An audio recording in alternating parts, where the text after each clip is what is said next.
Pues continuamos con la jornada. A continuación, contamos con la presencia de Izaskun Bilbao, eurodiputada del Parlamento Europeo y miembro de la Comisión de Pesca del Parlamento Europeo, que nos va a hablar de política pesquera común, medio ambiente y biodiversidad, plan de acción para la pesca europea, objetivos y biodiversidad 2030.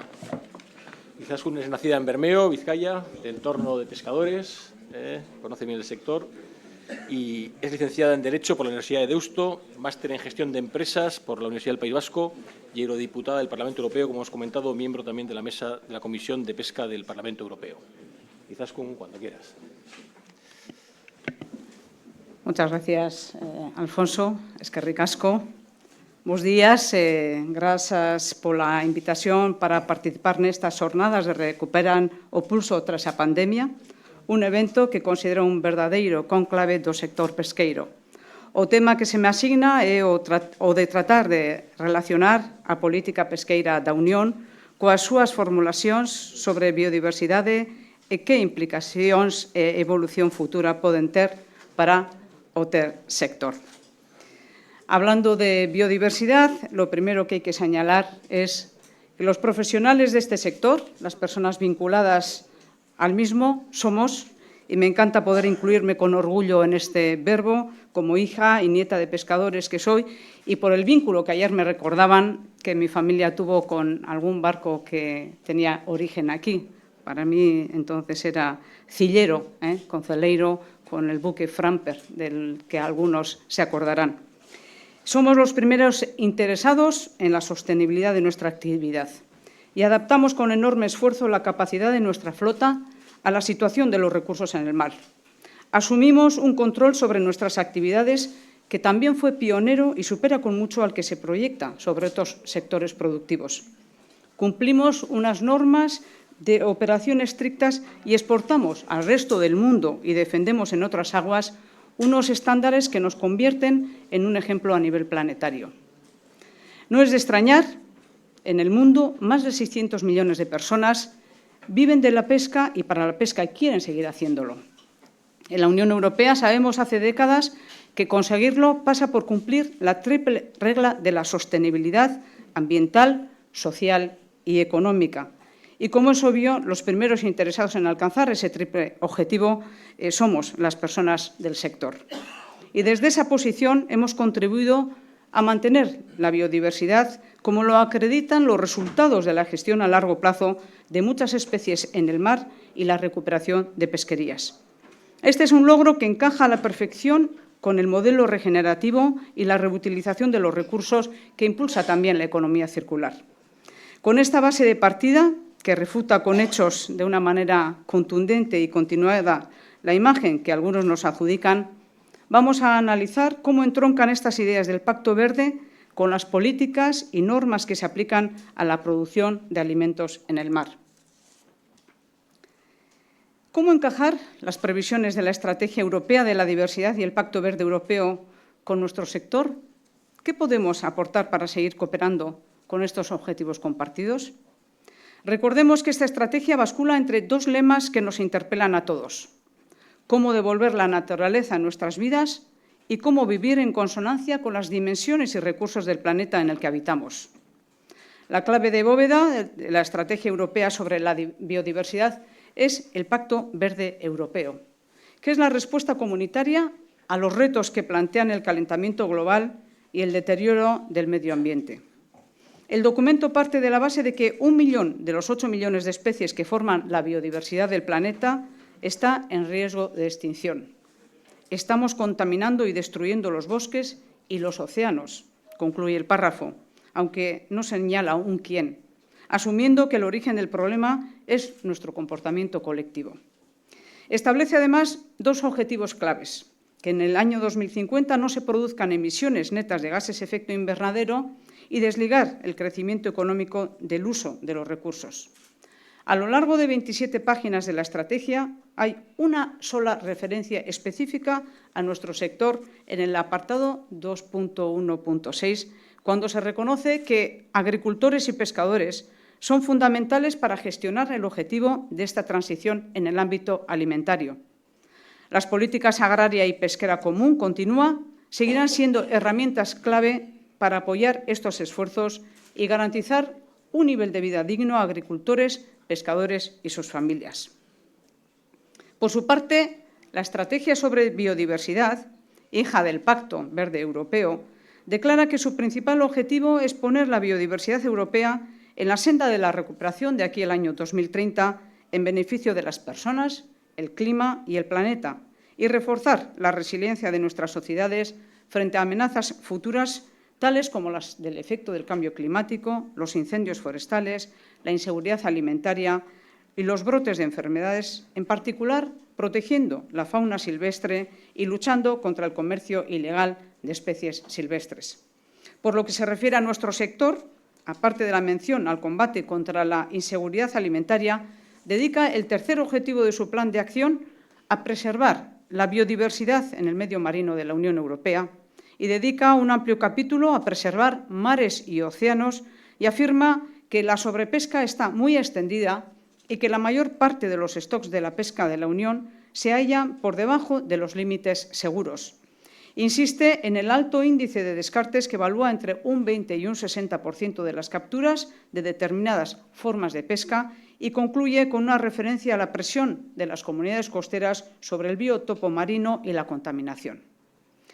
Frente a estas afirmaciones, esta misma semana hemos conocido informes oficiales solventes del Consejo Internacional de Exploración del Mar que concluye que la biomasa de la población reproductora de especies comerciales críticas como el eglofino es el mayor desde el año 1972 y la del bacalao la mayor desde 1998. Lo mismo ocurre con especies como el merlán y la soya. Estos datos, explicables por la gestión a largo plazo de las especies realizadas por los pescadores, han animado al propio CIEN a considerar algunas afirmaciones de las ONGs como agenda antipesca como literalmente una patraña. Este documento sobre biodiversidad dedica otro capítulo a la captura accidental de animales marinos y relata las tareas realizadas para evitarlos. Como no podía ser de otra manera, se refiere a la necesidad de un cumplimiento pleno y leal de la Directiva sobre la Estrategia Marina para mejorar las condiciones ambientales en las aguas de la Unión y las aportaciones que en la línea de esta estrategia aporta la nueva política pesquera común. La última novedad en torno a esta estrategia es la presentación en verano de un cuerpo de indicadores que servirán para que la Comisión presente anualmente un informe al Parlamento sobre el grado de cumplimiento de los objetivos de la misma.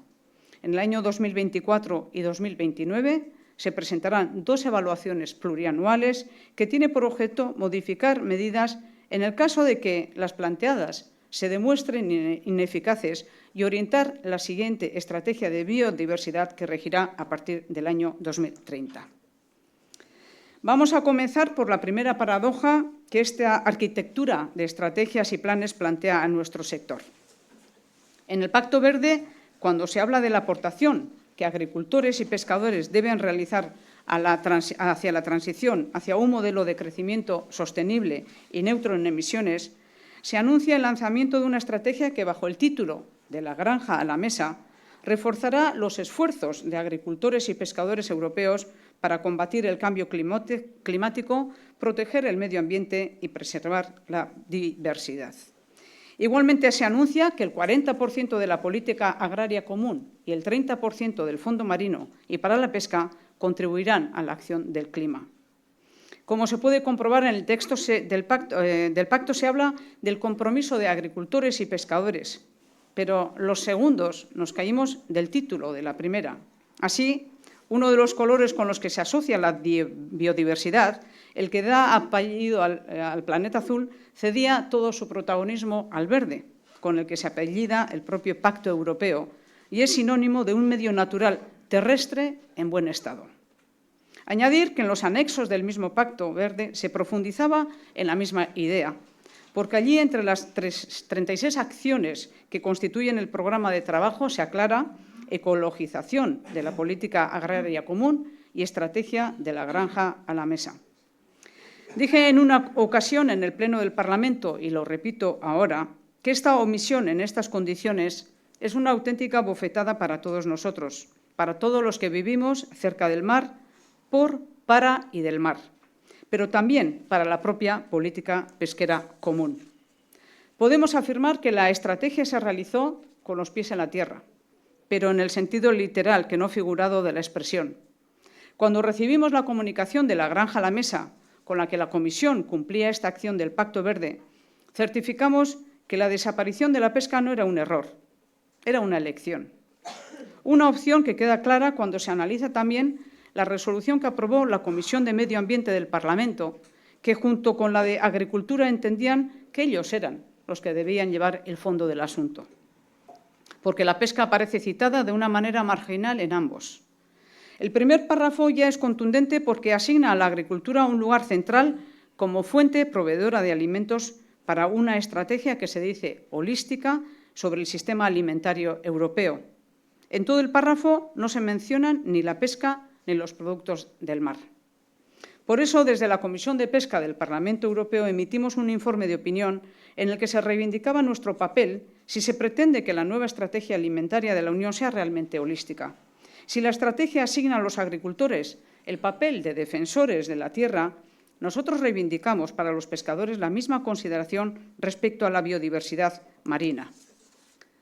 Por estas razones, seguimos y seguiremos intentando que se corrija este grave error para empezar transformando lo que hay en algo más completo y complejo, del mar y la granja a la mesa. Los argumentos con los que apoyamos nuestra posición los conocemos de sobra todos los que estamos aquí. Recordamos las estrictas normas que cumplimos y nos vinculan y la aportación de productos de alta calidad nutricional que realizamos al sistema alimentario europeo. Además, comparamos la huella de carbono que producen nuestras aportaciones con las que generan otras proteínas animales. El pescado capturado en su medio es el que menos impacto genera, aunque hoy hemos escuchado que hay algunos impactos que habrá que corregir. El pescado capturado en su medio es el que nos enorgullece, además, de constatar que por las medidas de control que se proyectan sobre la pesca y los valores con los que opera nuestra flota, tanto en aguas europeas como los que faenamos al abrigo de nuestros acuerdos de pesca, somos líderes mundiales en sostenibilidad. Nos hemos empeñado, además, mucho en subrayar la importancia de la trazabilidad. En primer lugar, porque nos protege y debería de proteger el mercado europeo de productos procedentes de prácticas pesqueras no sostenibles. En nuestra aportación sobre la estrategia recordábamos en el Parlamento Europeo que hay que garantizar que no entren en nuestro mercado productos del mar obtenidos sin nuestros estándares ambientales y sociales. Y recordábamos, además, el muy llamativo dato de que solo exigimos que se apliquen estas normas al 10% de los productos del mar que importamos, en un mercado en el que cada europeo consume al año casi 24 kilos de los mismos. La trazabilidad y su relación en torno a los derechos de los consumidores me anima a abrir otra reflexión, a identificar, detectar y animar a aprovechar lo que me parece más que una oportunidad. Estamos enfrascados en los últimos meses de terminar un nuevo reglamento de control que debe aportar más armonización, más seguridad jurídica y transparencia a nuestra actividad. Por eso, todo lo que comento debe someterse a la salvedad de que el reglamento está en negociación con el Consejo Europeo. Un proceso, por cierto, que está siendo arduo, largo y, por el momento, de imprevisible resultado. A la vez debe servir de incentivo para apoyar los 3 ejes de innovación en la digitalización: nuevas artes de pesca y mejora en la seguridad de las operaciones. La palabra control sugiere de inmediato sospecha, y no pocas organizaciones, agentes y políticos alentados por un ecologismo que yo llamaría a veces de salón, alientan la idea de que efectivamente cuando el río suena, agua lleva. Esta actitud entronca indudablemente con las graves afirmaciones que se hacen sobre una sobrepesca generalizada, el estado de las especies, descartes, capturas accidentales de animales marinos en la estrategia sobre biodiversidad. Por eso, cuando se habla de control, las voces que normalmente sospechan de la pesca y sus actividades piensan de inmediato en sus aspectos punitivos y sus capacidades de seguimiento. No es de extrañar por ello que noticias como las relacionadas con la instalación de cámaras en los buques alcancen grandes titulares en los medios. Ya ven que estoy lanzando pues, algunas cosas polémicas, ¿no?, para el debate. Sin embargo, desde la perspectiva de la biodiversidad, se habla mucho menos de cómo este reglamento conecta con la estrategia de la granja, y espero que sea también de la mar a la mesa, y de cómo puede ayudar a los consumidores a empoderarse como agentes en favor de la biodiversidad. La digitalización que fomenta el reglamento de control podría permitir mejorar y hacer mucho más precisa la trazabilidad de un producto pesquero. Si avanzamos en la propuesta, dispondremos de una herramienta de primer orden para distinguir los productos del mar obtenidos de una forma sostenible de los productos procedentes, por ejemplo, de la pesca ilegal. Pero además ofrece al consumidor una información imprescindible para premiar en sus operaciones de compra la pesca sostenible. Una pesca que fomente, apoye y apueste por la biodiversidad.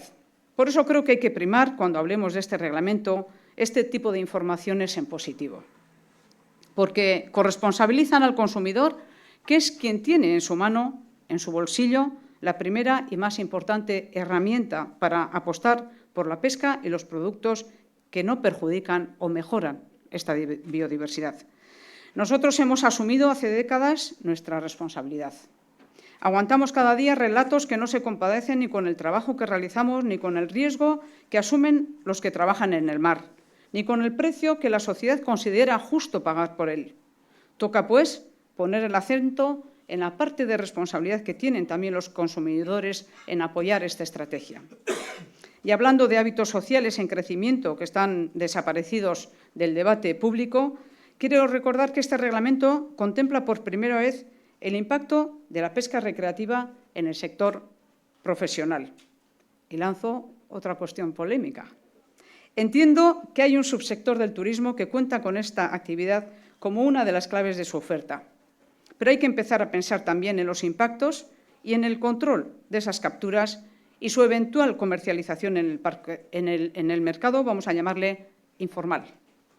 Este asunto es clave ya en muchas zonas costeras y especialmente en regiones ultraperiféricas de la Unión, en las que la pujanza del fenómeno es objeto de grave preocupación para el sector profesional. Ya comentaba en la estrategia sobre la biodiversidad el papel que tiene y que juega la política pesquera común, tanto en la aplicación de las aguas de la Unión como en la dimensión externa que tiene la misma. Por eso defiendo también la continuidad de nuestro sistema de acuerdos pesqueros, que son claves para extender los estándares respetuosos con la biodiversidad por aguas de todo el mundo y confrontar nuestro modelo con otras flotas que están alejadas de estos criterios y cuyos productos están en nuestros mercados. Este esfuerzo por la sostenibilidad no funcionará si es un empeño solo europeo. Por eso nuestro papel para extender estos valores es una aportación neta en esta dirección.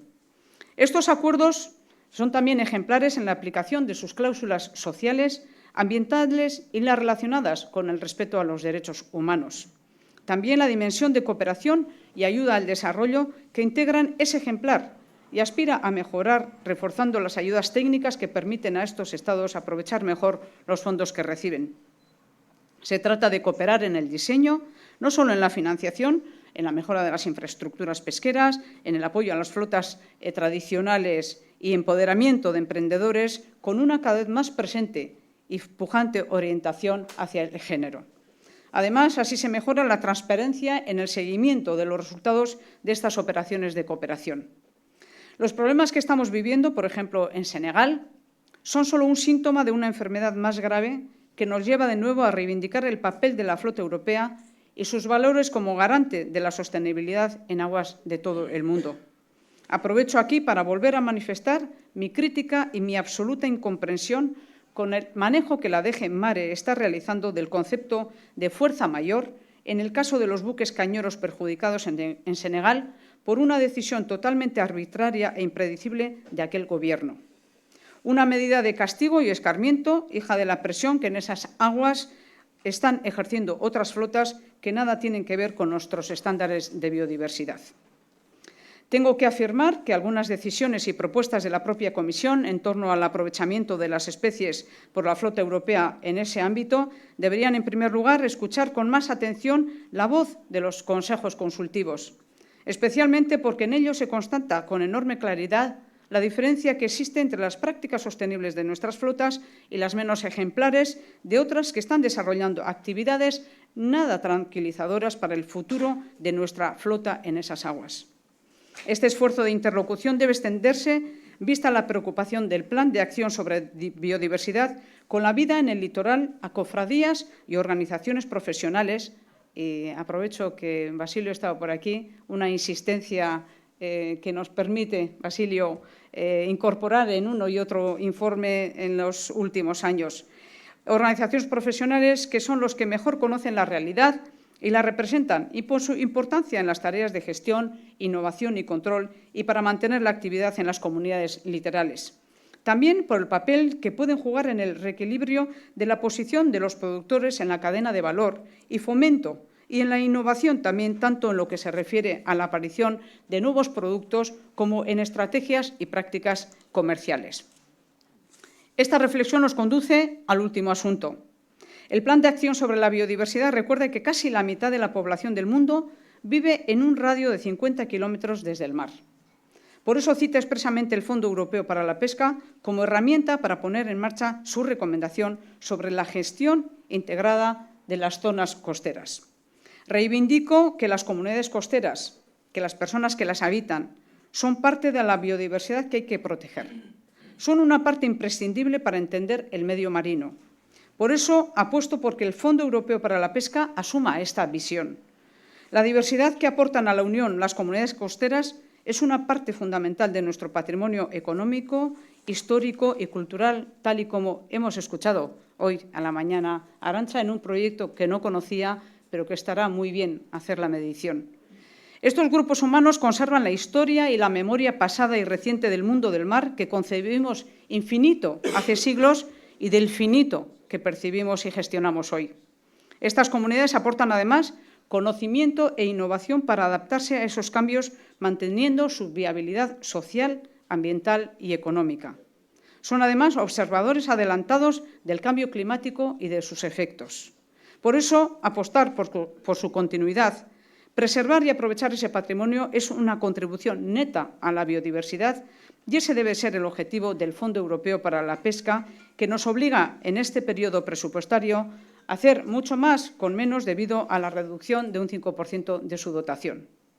Para conseguirlo, una vez más, será clave escuchar al sector, aprovechar su conocimiento y estimularlo, catalizándolo con las oportunidades que ofrece la digitalización y la descarbonización, implicándolo en la cogestión de la pesca, en su regulación y en su control. Y creo que en esta edición el fondo es más flexible con la diversidad que caracteriza a nuestras comunidades costeras y ha mejorado también en hacerlo algo más amigable. Creo que burocráticamente es menos complejo, que han mejorado mucho las acciones elegibles y se han acercado objetivos y procedimientos un poquito más a la realidad. Una de las claves es que puede combinarse con otros fondos estructurales de la Unión y que genere oportunidades para diversificar la renta en estas comunidades con al menos la misma intensidad y apoyo que se presta desde los programas al desarrollo rural. Este fondo contiene apuestas innovadoras para fomentar el relevo generacional. También aporta novedades en cuanto a la descarbonización de la flota y el apoyo a la mejora de las condiciones de vida y la seguridad en los barcos, que se ha quedado un poco corta, en mi opinión, visto el tratamiento que se ofrece, por ejemplo, al tema de los desguaces. Si algo bueno ha aportado el COVID al sector, es que algunas medidas que antes no eran elegibles, como el apoyo al almacenamiento o los ceses temporales de actividad, ya se contemplan ahora. Repasadas estas cuestiones, me planteo algunas preguntas. ¿Cómo es posible que en un tema crítico como es la estrategia alimentaria de la Unión se haya producido una exclusión tan clara del sector de la pesca? ¿Por qué no son pocos los que apuestan por que esto se siga manteniendo así? ¿Qué debemos hacer para que nuestra aportación a la biodiversidad sea visible? Lamentablemente, cuando se abre el debate sobre conservación de la biodiversidad, recursos naturales, etc., la fotografía con la que el sector aparece en la sociedad no se corresponde con el esfuerzo que hacemos para conseguir que el sector pesquero europeo alcance el círculo virtuoso de la triple sostenibilidad: la económica, la ambiental y la social.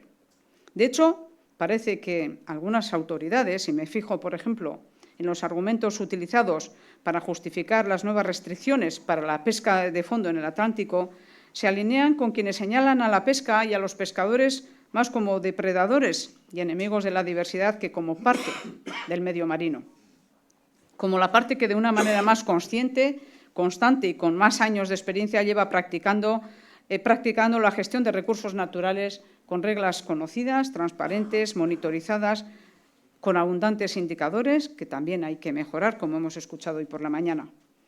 Datos que resultan definitivos para decidir el volumen de las capturas que podemos realizar para que este rendimiento sea sostenible. Por eso quiero animar a todos los que somos pesca y sector pesquero, primero, a vivir con orgullo esta contribución, a defender también nuestra posición en la conservación de la biodiversidad marina y reivindicar las decisiones que nos han permitido recuperar especies y pesquerías en peligro de desaparición, a perder el miedo a la digitalización y a seguir innovando. Innovar en la relación que mantenemos con la sociedad y, en particular, con el sistema educativo. A reformar nuestra relación con los consumidores. A buscar, como decía en el apartado referido al reglamento de control, su complicidad. Ellos tienen en su mano la más poderosa herramienta para premiar lo sostenible y denunciar con sus opciones de compra lo insostenible.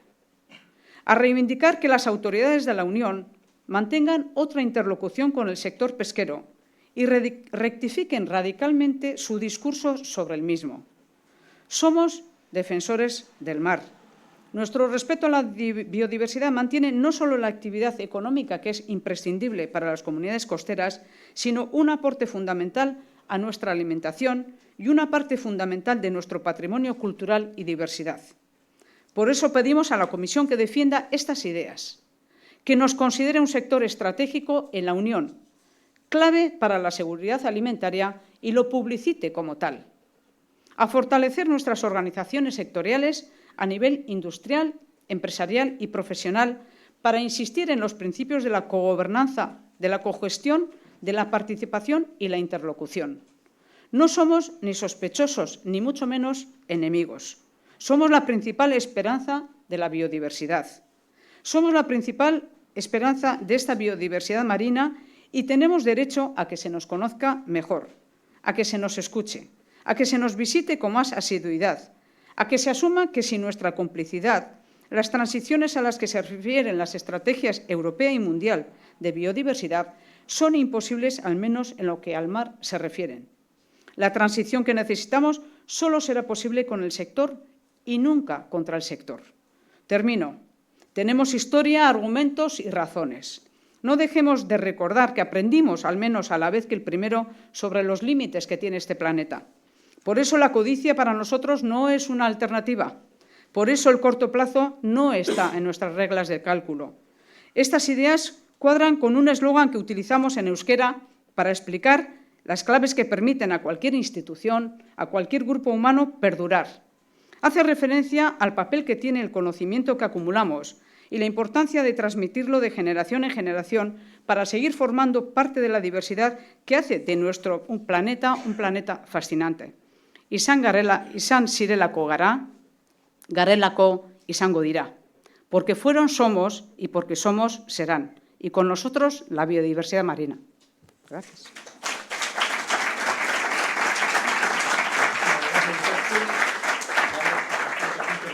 Pero si alguien quiere hacer alguna pregunta, sí rogaríamos que nos ciñéramos a hacer preguntas a los ponentes, por favor. Sí, una pregunta ahí. Buenos días, soy Javier Garat, secretario general de Cepesca. Quería, antes que nada, decir públicamente, más que decir, darte las gracias porque eres de las pocas personas eurodiputadas en el Parlamento Europeo que tiene conocimiento de pesca, una de las que más, y además eres de las que más y mejor defiendes al sector pesquero en el Parlamento Europeo. Y como eso no se suele decir públicamente, me gustaría decirlo aquí en el día de hoy. Y por otro lado, relacionado con esto y tu vida en el Parlamento Europeo, ¿nos podrías contar tu experiencia personal dentro de ese Parlamento Europeo con todo lo que está pasando en la pesca y con todas estas políticas que se plantean, ¿cómo lo vives? ¿Cómo lo llevas? Y por otro lado, ¿qué opinión tienes del comisario Sinquevicius y de la gente que le rodea? ¿Y por qué están haciendo todas estas cosas que acabas de comentar? Javier, me haces preguntas políticamente incorrectas, además conoces perfectamente mi opinión. Pero bueno, en primer lugar, gracias por tus palabras, pero siempre considero que es mi obligación. La obligación de cualquier representante público que entiende la política como servicio público es defender la posición de los sectores para los que trabaja. Y es verdad que hace falta una sensibilidad. Quizá el efecto salitre del que hablamos, ser de Bermeo y tener ese conocimiento, pues me permite hacerlo pues con más facilidad o más sensibilidad, ¿no? En mi experiencia en el Parlamento, a ver, yo creo que es mi tercera legislatura en el Parlamento y es el Parlamento en el que más, quizá menor sensibilidad veo sobre el tema, sobre el sector pesquero. Creo que estamos inundados de una corriente medioambientalista que está dejando de lado, curiosamente, y lo digo en mi relato, el sector de la pesca, porque hay una imagen muy negativa construida en torno a ella. Yo me encuentro en esta legislatura con una ecologización de todo. Muchas veces, no soy la única, ¿no? Las personas que tratamos de defender, incluso dentro de la propia Comisión de Pesca, al sector pesquero, vemos que los argumentos, las razones, la aportación de datos es como si chocaran con una pared, porque los objetivos medioambientalistas están por encima sin entender que la pesca también es medio ambiente. Y a veces tengo que confesar aquí en este sitio que no nos oye nadie, pues que a veces también sentimos nuestra frustración, la verdad. Antes mencionaba el reglamento del control de pesca, que no voy a avanzar nada porque estamos en los trílogos, pero bueno, pues también lo que estamos viviendo está siendo un ejemplo de esto que estoy comentando aquí, ¿no? Espero que seamos capaces de llegar a algo que pueda servir al sector después de tantos meses de trabajo, que sea positivo y que construyamos. Por otra parte, además de la experiencia, yo quiero lanzar un mensaje muy claro al sector y antes lo hablaba con algunas personas. Creo que el sector también tiene que tener conciencia de que tiene que estar en los sitios.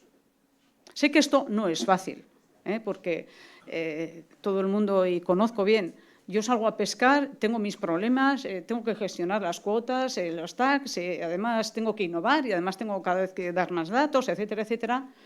Creo que el sector tiene que hacer, desde mi punto de vista, dos cosas. Una, estar en los sitios. Estar en las organizaciones, en todas las organizaciones donde tengamos algo que decir. Y creo que en las iniciativas legislativas europeas tiene que estar presente desde el primer momento. Mi primera sorpresa cuando llegué al Parlamento fue que me tocó ser responsable de mi grupo de la política pesquera común. Empecé a analizar desde el principio el expediente y la sorpresa fue que las aportaciones de las ONGs superaban con creces a la del sector pesquero. Esto no puede ser. Aquí también hay algo que aprender.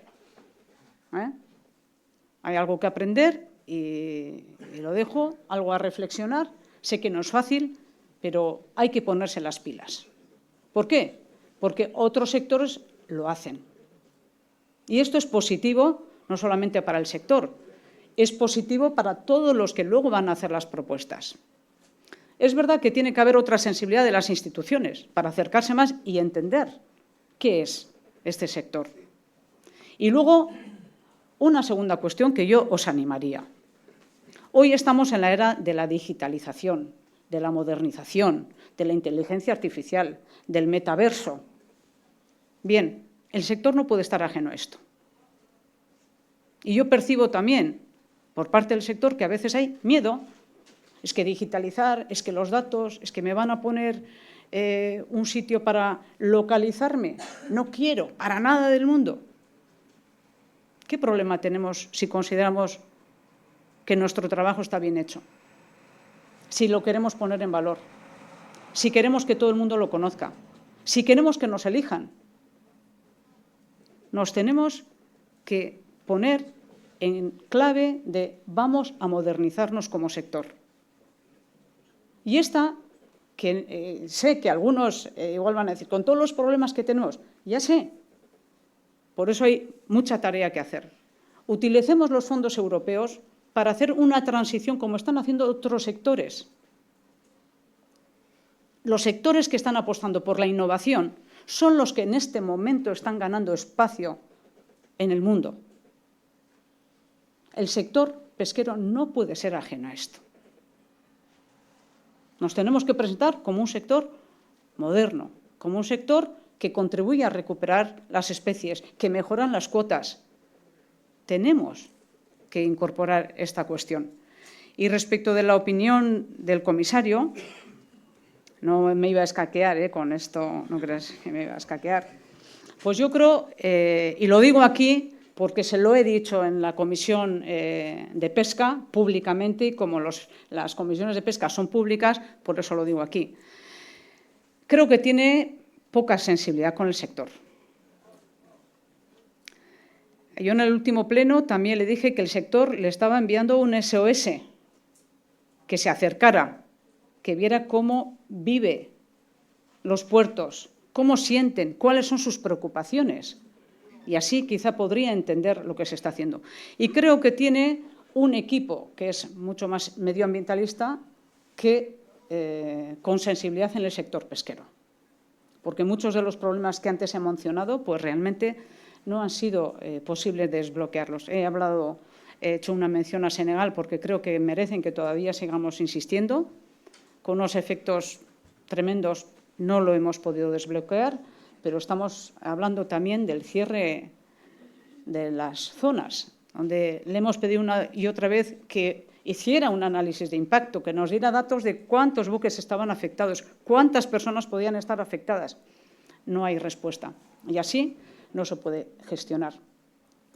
Alguien hace eso así en cualquier ámbito de la vida, pues cuando no quiere escuchar a la otra parte, ¿no? Y creo que por eso tiene que cambiar la interlocución, pero creo que hay trabajo para todos, para el propio sector y también para las instituciones europeas.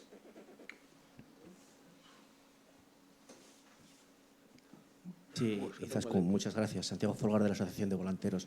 Está muy bien y ha estado perfecto la reflexión. ¿Puedes hablar un poquito más alto, por favor? Sí, la reflexión que has hecho sobre el tema del sector pesquero. Pero es que, mira, me gustaría, no sé si has visto la prensa de hoy, lo que nos transmite la Unión Europea. No, no lo he visto. Pues te lo voy a leer en un momento. Bruselas sugiere a la pesca de fondo que se dedique a otra actividad. ¿Que se dirija? Que se dedique a otra actividad. ¿Te parece normal el mensaje que nos manda Bruselas en un día como hoy, la jornada de Celeiro, sobre esto? Evidentemente no lo puedo compartir. No sé en qué contexto lo analizaré, no sé en qué contexto, ni cuando hablamos de Bruselas, como nunca se pone sujeto, no sé quién es exactamente quien ha dicho eso, pero lo analizaré. Evidentemente no es lo correcto, porque además hay otra cuestión, que mientras nosotros no tengamos un sector europeo fuerte, seguimos con un incremento de importaciones cada año. Y esto no puede ser. La COVID y la invasión de Rusia en Ucrania, con todos los problemas que ha generado, nos ha enseñado además. Estamos en los discursos diciendo tenemos que ser resilientes, tenemos que tener esta sostenibilidad alimentaria, tenemos que tener provisiones propias, pero sin embargo creo que no vamos en el camino correcto a la hora de mantener el sector, que es el que puede proporcionar este tipo de alimentos. ¿Que habrá que hacer sus reestructuraciones? Pues habrá que ver cómo lo hacemos, pero no me parecen las formas. Muy bien, pues sí. Concluimos. Es que vamos fatal de tiempo y hay gente que tiene problemas logísticos, ponentes posteriores, entonces me han pedido que por favor aceleremos. Muy bien, pues muchísimas gracias. Gracias.